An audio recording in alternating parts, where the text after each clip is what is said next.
Hello, welcome back to my channel. അപ്പം നമ്മളിന്ന് എക്സ്റേയുടെ report കൊണ്ട് ഡോക്ടറിനെ കാണേണ്ട ദിവസമാണ്.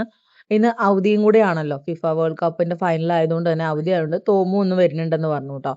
അപ്പൊ എന്നാ പിന്നെ തോമുവിനെയും കൊണ്ടുപോകാം എന്ന് വിചാരിച്ചു. അപ്പൊ അതേ ഒക്കത്തിനെ കുളിപ്പിച്ച് റെഡിയാക്കി ഇത് കാറിൽ കയറ്റി ഇരുത്തിയിട്ടുണ്ട് കേട്ടോ. നല്ല മഴയായിരുന്നു കേട്ടോ. അപ്പൊ നമുക്ക് അപ്പോയിന്റ്മെന്റ് 11 മണിക്കാണ് തന്നിരുന്നത്. ഇന്ന് സത്യം പറഞ്ഞാൽ എഴുന്നേക്കാൻ ലേറ്റ് ആയി. ബ്രേക്ക്ഫാസ്റ്റ് കഴിക്കാനും ഒക്കെ ലേറ്റ് ആയി. പക്ഷെ കറക്റ്റ് സമയത്തിന് അവിടെ എത്തിയിട്ടുണ്ടായിരുന്നു. അപ്പൊ അവിടെ ഓൾറെഡി പേഷ്യന്റ് ഉള്ളതുകൊണ്ട് നമ്മൾ കുറച്ച് നേരം വെയിറ്റ് ചെയ്തു. അതായത് 11 മണിക്ക് വന്നെങ്കിൽ നമ്മളൊരു 10:50 ആയപ്പം എത്തിയിട്ടുണ്ടായിരുന്നു കേട്ടോ. അപ്പൊ അവര് അവരുടേതായ കളികൾ തുടങ്ങി. അപ്പൊ ഞാൻ പറയായിരുന്നു, ചാക്കോ അണയാൻ പോകുന്ന തീ ആളിക്കത്തും എന്ന് പറയുന്നത് ഇതായിരിക്കും അല്ലേ എന്ന് പറഞ്ഞു. കാരണം നമ്മൾ ഓൾറെഡി റിപ്പോർട്ടിൽ നമ്മൾ കണ്ടിട്ടുണ്ടായിരുന്നു. 2 പല്ല് പ്രശ്നമാണെന്നുള്ളത് നമ്മൾ ഓൾറെഡി കണ്ടിട്ടുണ്ടായിരുന്നു. അതിന്റെ ഫർദർ കാര്യങ്ങൾ എന്തൊക്കെ ചെയ്യാൻ പറ്റും എന്നുള്ളതാണ് ഇനി ഡോക്ടറുമായിട്ട് ഡിസ്കസ് ചെയ്യേണ്ട ഒരു കാര്യം കേട്ടോ. അപ്പം സംഭവം അവൻ പിന്നെ വേദന പറഞ്ഞിട്ടില്ലെങ്കിലും അത് അടച്ചതിന്റെ ബലത്തിൽ അവൻ മിണ്ടാണ്ടിരിക്കുന്നതാന്ന് നമുക്ക് സ്വാഭാവികമായിട്ട് മനസ്സിലാവും. പക്ഷെ അത് സിവിയർ ആയിരുന്നെങ്കിൽ ഉറപ്പായിട്ടും അവനത് അതിന്റെ അന്ന് തന്നെ കരഞ്ഞേനെന്ന് ഡോക്ടർ പറഞ്ഞു കേട്ടോ. പിന്നെ ഹാർഡായിട്ടുള്ള അധികം ഫുഡ് കൊടുക്കണ്ട, കട്ടിയുള്ള സാധനങ്ങൾ ഈ പറഞ്ഞ പോലെ അച്ചപ്പം, മുറുക്ക്, കുഴലപ്പം അങ്ങനത്തെ സാധനങ്ങളൊന്നും കുറച്ച് ദിവസത്തേന് കൊടുക്കണ്ട എന്ന് പറഞ്ഞിട്ടുണ്ട്. കാരണം അത് പെട്ടെന്ന് കൊണ്ട് കേറുമ്പോഴാണ് അവനെന്ന് അതൊരു പ്രശ്നം ഉണ്ടായത്. അല്ലാണ്ട് അത് പക്ഷെ അത് വന്നത് നന്നായി. അതുകൊണ്ട് അവനിങ്ങനെ ഒരു ഇഷ്യൂ ഉണ്ടെന്ന്, ഇത്രയും സിവിയർ ആണ് ആ ഇഷ്യൂ എന്ന് നമുക്ക് മനസ്സിലാക്കാൻ പറ്റിയില്ലെങ്കിൽ നമ്മളത് പോട്ടെ, പല്ല് കേടാവുന്നത് നോർമൽ ആണല്ലോ. ഇപ്പോഴാണെന്ന് തോന്നുന്നു കൂടുതലും ആൾക്കാർ അതിനെക്കുറിച്ച് അവെയർഡ് ആയിട്ട് ഓരോ കാര്യങ്ങളും ചെയ്യുന്നത്. പണ്ടൊക്കെ കേടായ ഒന്നെങ്കിൽ ഒന്നും പറ്റിയില്ലെങ്കിൽ ഡോക്ടറിനെ എടുത്തുകൊണ്ട് അത് പറിച്ചു കളയാണല്ലേ നമ്മൾ ചെയ്യുക. ഇപ്പോഴാണ് പല പല പ്രൊസീജിയേഴ്സും ക്യാപ്പിങ് നമ്മൾ വലിയവർക്ക് ചെയ്യുന്ന കാര്യങ്ങൾ കുട്ടികൾക്കും ചെയ്തു തുടങ്ങിയത്. പിന്നെ നമ്മുടെ വീട്ടിൽ ഓൾറെഡി പാച്ചുവിന്റെ ഒരു എക്സ്പീരിയൻസ് ഉള്ളതുകൊണ്ട് ഏത് ലെവൽ വരെ പോകും, എന്തൊക്കെ ചെയ്യാൻ പറ്റും, അതിനൊരു സൊല്യൂഷൻ എന്നുള്ളത് നമുക്ക് അണ്ടർസ്റ്റുഡ് ആണ്. പിന്നെ ചാക്കോന്റെ പ്രായം നമുക്കൊരു പ്രശ്നമാണ്. 3 വയസ്സേ ആയിട്ടുള്ളൂ. അത് ആ പല്ല് അങ്ങനെ പൊക്കോട്ടെ എന്ന് നമുക്ക് ഒരിക്കലും വിചാരിക്കാൻ പറ്റില്ല. കാരണം 7 വയസ്സൊക്കെ കഴിയണമല്ലോ ആ പല്ല് പോയി തുടങ്ങാനായിട്ട്. അതുവരെ അവനത് താങ്ങാനുള്ള ഒരു കപ്പാസിറ്റിയും കൂടെ വേണമല്ലോ. അപ്പോ അതെല്ലാം നോക്കിയപ്പം എനിക്ക് തോന്നി ബെറ്റർ ഡോക്ടർ പറയുന്ന സജഷനായിട്ട് മുന്നോട്ട് പോകാം എന്നുള്ളത്. നമ്മളും പാച്ചുവിന്റെ കാര്യം വന്നപ്പം ലാസ്റ്റ് ഒപ്പീനിയൻ എടുത്തത് തരിയൻ ഡോക്ടറിന്റെ ആയിരുന്നു കേട്ടോ. സോ നമുക്കറിയാം എന്തായാലും നമുക്ക് കുട്ടിക്ക് നല്ലത് എന്നുള്ളത്. അതിപ്പം തരിയൻ ഡോക്ടർ അല്ല, എല്ലാ ഡോക്ടേഴ്സും അങ്ങനെ തന്നെയാണ്. ഇപ്പം കാലം ഒന്ന് പുരോഗമിച്ചതിന്റെ ഒരു പുരോഗമനം ഉണ്ട്. ട്രീറ്റ്മെന്റിലായിക്കോട്ടെ ഒക്കെ. പണ്ട് പറിച്ചു കളയാന്നുള്ളതാണ്. അവന് ഓൾറെഡി അടിയില് പൊഴിഞ്ഞു പോയിട്ട് വരേണ്ട പല്ലിന്റെ ഒരു ബേസ് വന്നു തുടങ്ങിയിട്ടുണ്ട്. അത് പാച്ചുവിന് ഞാൻ പറഞ്ഞു കേട്ടിട്ടുണ്ട്. ദൈവം സഹായിച്ച് പല്ലെടുത്ത് കളയേണ്ട ഒരു സിറ്റുവേഷനിലേക്ക് എത്തിയിട്ടില്ല എന്നാണ് പറഞ്ഞത് കേട്ടോ. അപ്പൊ ദേ അപ്പ വിളിച്ചോണ്ടിരിക്കുകയാണ്. അപ്പയ്ക്ക് ഇരിക്കറിനില്ല ഇരിക്കുന്നിടത്ത്. പിന്നെ ടോയ്സ് എന്താ വേണ്ടേന്നൊക്കെ ചോദിച്ചുകൊണ്ട് ഇങ്ങനെ ഇരിക്കുകയാണ്. ഡോൺചാന്റെ ക്രേസ് അതാണ്. എനിക്ക് ഇത് കേൾക്കുമ്പോ എനിക്ക് ദേഷ്യം വരും കേട്ടോ. മനുഷ്യന് വാലിന് തീ പിടിച്ച് നിൽക്കുമ്പോ വന്നിട്ട് ടോയ്സിന്റെ അവനെ ആശ്വസിപ്പിക്കാൻ വേണ്ടി ചോദിക്കുന്നതാണ്. ബട്ട് നമ്മൾ ചില സമയത്ത് നമ്മളാണല്ലോ ഇതിന്റെ ഉള്ളിൽ കിടക്കണത്. അപ്പൊ നമുക്കാണല്ലോ അതിന്റെ ഇറിറ്റേഷൻ വരിക. മൂപ്പർക്ക് അവിടെ മീൻസ് ഇവിടെ പ്രസൻസ് ഇല്ലാത്തതിന്റെ ഒരു പ്രശ്നം മൂപ്പർക്കുണ്ട്. അങ്ങനെ ആകെ മൊത്തം നല്ല സുഖാണ്. ഞാൻ പറഞ്ഞു എന്തായാലും താൻ ഇന്ന് രാത്രി എത്തും. അപ്പം എന്തായാലും അതിനുവേണ്ടി താൻ വരുന്നത് പ്രമാണിച്ച് അത് ഡിലേ ആക്കേണ്ട കാര്യമുണ്ടെന്ന് എനിക്ക് തോന്നുന്നില്ല. അപ്പൊ ഡോൺ ചേട്ടൻ പറഞ്ഞു വേണ്ട. പിന്നെ നമ്മുടെ ഹെൽത്ത് ഇൻഷുറൻസ് ടീമിനെ വിളിച്ച് അറിയിച്ചിട്ടുണ്ട് ഇങ്ങനെ ഒരു സംഭവം ഉണ്ടെന്നുള്ളത്. പിന്നെ അവന്റെ ആ ശരിക്കും കേടുള്ള പല്ല് നമുക്ക് എടുക്കാൻ പറ്റിയിട്ടുണ്ടായി. ബാക്കി എല്ലാം കിട്ടിയെങ്കിലും അത് കിട്ടിയിട്ടുണ്ടായിരുന്നില്ല. അപ്പൊ ഡോക്ടർ പറഞ്ഞു അത് കിട്ടിയാൽ എനിക്ക് പരിപാടി ചെയ്യുമ്പോൾ കുറച്ചും കൂടെ ഈസി ആകും. അല്ലെങ്കിൽ ഒരു 20 മിനിറ്റ് അതിന് നഷ്ടപ്പെടുമെന്ന് പറഞ്ഞു. ബട്ട് അവന് അത് ആദ്യം പോയ ഒരു പരിചയം ഉള്ളതുകൊണ്ട് തന്നെ അവനത് സമ്മതിച്ചില്ല കേട്ടോ. നമ്മൾ വിചാരിച്ച പോലെ അത് എടുക്കാൻ പറ്റിയില്ല. തിരിച്ചു വന്നു. ഡോക്ടറിനെ വിളിച്ച് അറിയിച്ചു. അവൻ എടുക്കാൻ സമ്മതിച്ചിട്ടില്ല എന്നുള്ളത്. ഡോക്ടർ കിട്ടിയാൽ കൊള്ളാം. ഇപ്പൊ പാച്ചുവിന്റെ കാര്യത്തിലായാലും അന്ന് എക്സ്റേക്കാണ് ബുദ്ധിമുട്ട് പറഞ്ഞത്. ഓരോ പല്ലിന്റെ അവന് മെജോറിറ്റി ഓഫ് പല്ല് പ്രശ്നമായിരുന്നല്ലോ. അപ്പൊ ഓരോ പല്ലിന്റെ എടുക്കുമ്പോൾ സമയം പോകും. അതനുസരിച്ചാണ് നമ്മളോട് 4 അവേഴ്സ് 5 അവേഴ്സ് ഒക്കെ പറഞ്ഞിരുന്നത്. അങ്ങനെ നമുക്ക് എസ്റ്റിമേറ്റും കാര്യങ്ങളും ഒക്കെ അന്ന് ഡോക്ടർ തന്നിരുന്നു ട്ടോ. അതുകൊണ്ട് നമുക്ക് കുറേ കാര്യങ്ങൾ നേരത്തെ അറേഞ്ച് ചെയ്യാനും ഒക്കെ പറ്റി. ചാക്കോ ഇന്ന് ഒട്ടും ഓക്കെ അല്ലായിരുന്നു ട്ടോ. ഇനിയിപ്പോ എന്താ ചെയ്യേണ്ടതെന്ന് പറഞ്ഞുള്ളത് ഞാൻ പറയാമേ. അങ്ങനെ നമ്മള് ഡോക്ടറിനെയൊക്കെ കണ്ടിട്ട് വന്നു. കുറച്ച് പ്രശ്നം തന്നെയാണ്.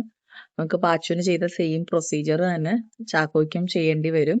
ചെയ്യേണ്ടി വരും എന്നല്ല, ചെയ്യണം എന്ന് പറഞ്ഞു. വെരി നെക്സ്റ്റ് ഡേയ്സിൽ തന്നെ ചെയ്യണം എന്ന് പറഞ്ഞിട്ടുണ്ട്. അവന്റെ പ്രായമൊക്കെ കണക്കിലാക്കിയിട്ട് എന്തായാലും നമ്മൾ പോയി ചെയറിലിരുന്ന് ചെയ്യുന്ന പോലെ എന്തായാലും അവനെ കൊണ്ട് ചെയ്യാൻ പറ്റില്ല എന്ന് തന്നെ ഡോക്ടർ പറഞ്ഞിട്ടുണ്ട്. ഇപ്പൊ പാച്ചുവിന്റെ ആയാലും നമുക്ക് 2-3 പല്ല് മാത്രമേ അത് അവന്റെ വിൽ പവർ കൊണ്ട് അവൻ ഇരുന്നതാണ്.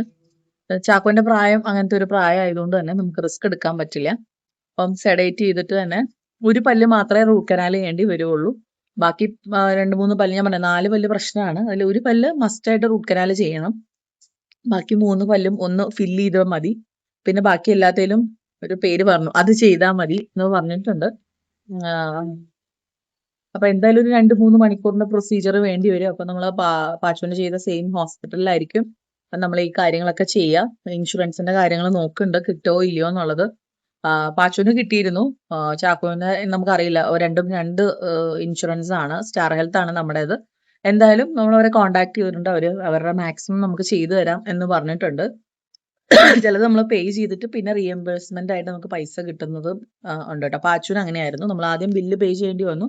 ബട്ട് നമുക്ക് ഫണ്ട് തിരിച്ച് കിട്ടിയിട്ടുണ്ടായിരുന്നു കേട്ടോ.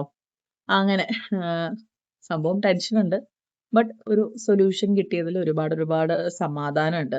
ആദ്യം ഞാൻ പറഞ്ഞു കുറച്ച് നെക്സ്റ്റ് വീക്ക് മതിയോ, കാരണം ഡോൺ ചേട്ടൻ വരണം, ബാക്കി കാര്യങ്ങൾ നോക്കണം. പിന്നെ ഞാൻ ഓർത്തു ആ അടച്ച സാധനം ടെമ്പററി ആയിട്ട് അടച്ചിരിക്കുന്ന എപ്പോൾ വേണമെങ്കിലും പൊട്ടാം. അപ്പൊ അങ്ങനെ ഒരു സിറ്റുവേഷൻ വന്നാൽ എനിക്കത് ഹാൻഡിൽ ചെയ്യാൻ ബുദ്ധിമുട്ടാണ്. കാരണം കഴിഞ്ഞ ദിവസവും ഞാൻ പറഞ്ഞല്ലോ, ഞാൻ അനുഭവിക്കാത്ത ടെൻഷനും സ്ട്രെസ്സും ഒന്നുമില്ല. ഞാൻ അതിന് ശേഷമാണ് ഒന്ന് വീക്ക് ആയത്. അപ്പോ സംഭവം നമ്മുടെ വീട്ടിൽ നടന്ന എക്സ്പീരിയൻസ് ഉള്ളതുകൊണ്ട് തന്നെ അങ്ങനത്തെ ടെൻഷനല്ല. ബട്ട് അവന് എന്ന് പറയുമ്പോൾ നമുക്കതൊരു ബുദ്ധിമുട്ടാണല്ലോ. പ്രായമാണ് അവന്റെ എന്നല്ല, പ്രായത്തിന്റെ ഒരു പ്രശ്നമാണ്. ചെറുതാണല്ലോ, പാച്ചോന്റെ പ്രായം പോലും അല്ല അവന്. അപ്പൊ അതിന്റെ ഒരു വിഷമായിരുന്നു. ബട്ട് ഡോക്ടറിൽ നമുക്ക് പാച്ചുവിന്റെ കണ്ട് നമുക്കൊരു ട്രസ്റ്റ് നമുക്കുണ്ട്. പാച്ചുവിനെ ഓക്കെ ആക്കിയത് ഡോക്ടർ ആണ്. ഇനിയിപ്പോ ഇത് കഴിഞ്ഞ ഉടനെ തോമുവിനെ ഒന്ന് കാണിക്കേണ്ടി വരും. തോമുവിന്റെ പല്ലും കേടാണ്. അവൻ അങ്ങനെ പറഞ്ഞിട്ടില്ലെങ്കിൽ പോലും ചില സമയങ്ങളിൽ പറയാറുണ്ട്. ആ ഒരു സ്റ്റേജിലേക്ക് എത്തുന്നതിന് മുമ്പ് തോമുവിന്റെ നമുക്ക് ശരിയാക്കി എടുക്കണം. അപ്പം നിങ്ങളെല്ലാവരും പ്രാർത്ഥനയിൽ ഓർക്കുക. നല്ലത് തന്നെ വരണം. അപ്പൊ നാളെ നമുക്ക് അനസ്തേഷ്യസിനെ കാണേണ്ട ഒരു കാര്യമുണ്ട്. അപ്പം ഡോക്ടറിന്റെ അടുത്തുനിന്ന് ലെറ്റർ വാങ്ങിക്കണം. അപ്പം ആദ്യം ഡോക്ടർ ലെറ്റർ എഴുതി തുടങ്ങിയതാണെങ്കിലും പിന്നെയാണ് ഞാൻ പറഞ്ഞത് അങ്ങനെയാണ് നാളെ കഴിഞ്ഞ് തന്നെ ചെയ്യാം.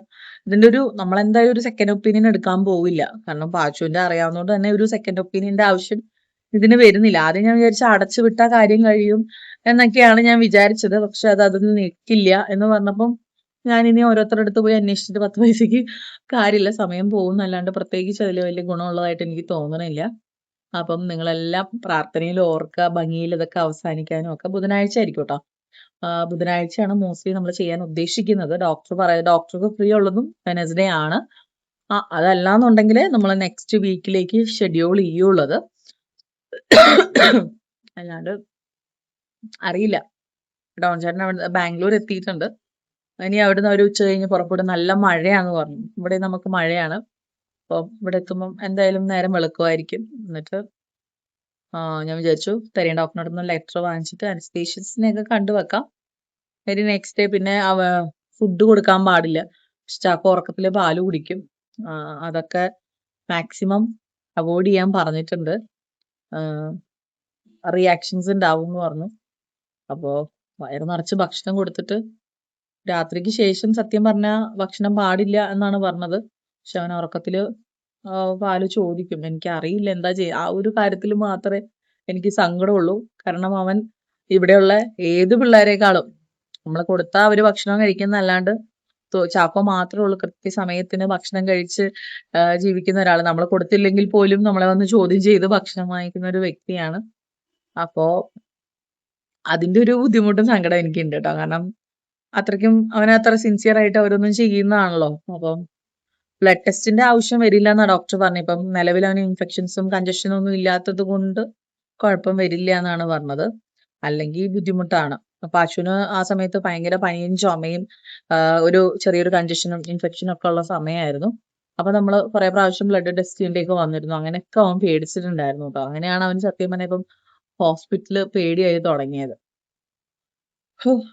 പല്ല് എനിക്ക് തോന്നി ഇവിടെ ഇങ്ങനെയൊക്കെ ആരെങ്കിലും ചെയ്യും.